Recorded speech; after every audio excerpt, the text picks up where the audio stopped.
சென்னையில் கழிவுநீர் கலந்த குடிநீரை குடித்ததால் பெண் ஒருவர் உயிரிழந்ததாக குற்றம் சாட்டப்பட்ட நிலையில் மேலும் 47 வயதான ஆண் ஒருவர் சிகிச்சை பலனின்றி உயிரிழந்த சம்பவம் பேரதிர்ச்சியை ஏற்படுத்தியுள்ளது. குடிநீர் விஷமாக மாறியதா? பொதுமக்கள் குற்றம் சாட்டியதன் பகீர் பின்னணி என்ன?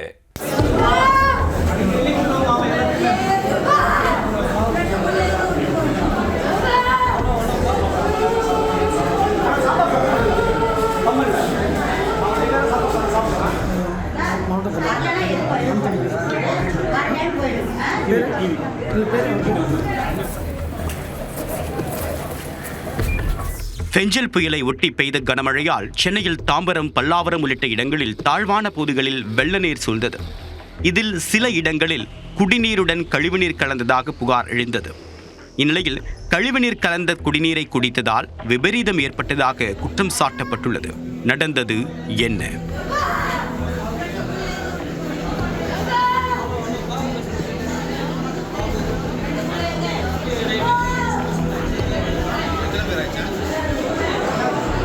தாம்பரம் மாநகராட்சிக்குட்பட்ட பல்லாவரத்தில் உள்ள பல்வேறு பகுதிகளுக்கு 2 நாட்களுக்கு முன்பாக மாநகராட்சியிலிருந்து குடிநீர் விநியோகம் செய்யப்பட்டுள்ளது.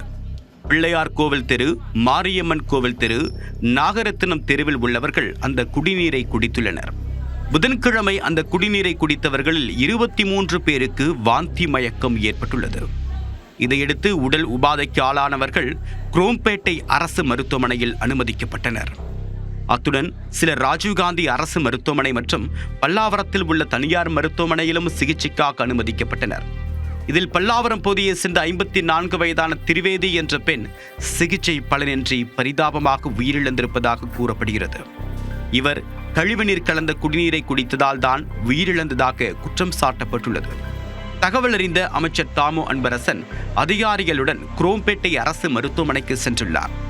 அங்கு சிகிச்சை பெற்று வரக்கூடிய நபர்களை நேரில் சந்தித்து உடல்நலம் குறித்து கேட்டறிந்தார். அவர்களுக்கு உரிய சிகிச்சை அளிக்க மருத்துவர்களிடம் அறிவுறுத்தியுள்ளார். மேலும் குடிநீரில் கழிவுநீர் கலந்ததாக கூறப்பட்ட பகுதிகளுக்கு நேரடியாக சென்று அமைச்சர் ஆய்வு செய்தார். தொடர்ந்து பல்லாவரம் தனியார் மருத்துவமனையில் சிகிச்சை பெற்று வருபவர்களையும் சந்தித்து உடல்நலம் குறித்து கேட்டறிந்தார். பிறகு பேசிய அமைச்சர், குடிநீரை பருகியதால் உடல் உபாதை ஏற்படவில்லை என்றும் ஏரி மீன்களை உண்டதால் உடல் உபாதை ஏற்பட்டிருப்பதாகவும் கூறியுள்ளார். இப்போ நாங்கள் ஆய்வு பண்ணதில் பார்த்தீங்கன்னு சொன்னால் அது குடிநீரில் கலந்த மாதிரி தெரியல, ஃபுட்டில் தான் அதை கலந்த மாதிரி தெரியுது. இது அதிகாரிகள் இப்போ வந்துட்டாங்க, ஆய்வு பண்ணிட்டு இருக்கிறாங்க. இப்போ தகுந்த இனி இது போன்ற யாருக்கும் எந்த வித பாதிப்பு வரக்கூடாதுன்னு சொல்லி உரிய நடவடிக்கையை நம்முடைய அரசு எடுத்துக்கொண்டு தண்ணி மாதிரி குடிச்சிருந்தாங்கன்னா ஒரு 300-400 பேர் பாய்ச்சிருப்பாங்க. எல்லோரும் தண்ணி இல்லாமல் இருக்க முடியுமா? தண்ணி குடிக்காமல் இருக்க முடியுமா? எனக்கு வந்த தகவல் இந்த மீனுங்கள்லாம் இப்போ பிடிச்சாங்கல்ல, நேற்று நம்ம கூட விசாரித்தோம் உள்ள முந்தானத்து நீ இந்த உடம்பு அதாவது உடம்பு சரியாகிறதுக்கு முன்னா சாப்பிட்டேன்னு கேட்டால் அந்த மீன் சாப்பிட்டேன் அப்படின்னு சொன்னாங்க.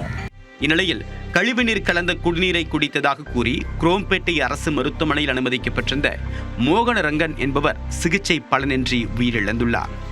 47 வயதான மோகனரங்கன் சுகாதாரமற்ற குடிநீரை குடித்ததால் தான் உயிரிழந்ததாக உறவினர்கள் குற்றம் சாட்டியுள்ளனர். என்ன நடந்துச்சு? தண்ணி எப்போ குடிச்சாங்க? எப்போ வழக்கமா என்ன மாதிரி தண்ணி வரும்? சார், நேற்று காலையில் எங்களுக்கு எப்பவுமே மார்னிங் 6 o'clock வாட்டர் வரும். ஸ்ட்ரீட் லைன் தான் அவங்க பிடிச்சிக்குவோம். பிடிச்சிட்டு ஆனால் பிடிச்சி வச்சுக்குவோம். இவ்வளோ நாள் கிளியராக வர தண்ணி நேற்று எல்லோவாக தான் வந்தது. பட் தண்ணியும் வீட்டில் இருக்குது. இப்போ இதில் நாங்களாம் கேன் வாட்டர் தான் குடிப்போம். ஆனால் எங்கள் இப்போ இறந்து போனா பாருங்க, அவனுக்கு இந்த சின்னதுலேருந்தே பழகி போயிடுச்சு பலர் தண்ணி குடிச்சு. அவன் ஒரு ஆள் தான் தண்ணியை குடிப்பான். பட் நாங்களாம் யாரும் குடிக்க மாட்டோம். தண்ணியை குடிச்சிட்டு நல்லா தான் பேசிட்டு போனாப்புல. நைட்டு 11 மணி வர சொல்ல இது மாதிரி வராப்புல. இதனிடையே பொதுமக்களின் குற்றச்சாட்டை தொடர்ந்து மாநகராட்சி ஊழியர்கள் குடிநீரை ஆய்வுக்கு எடுத்து சென்றுள்ளனர்.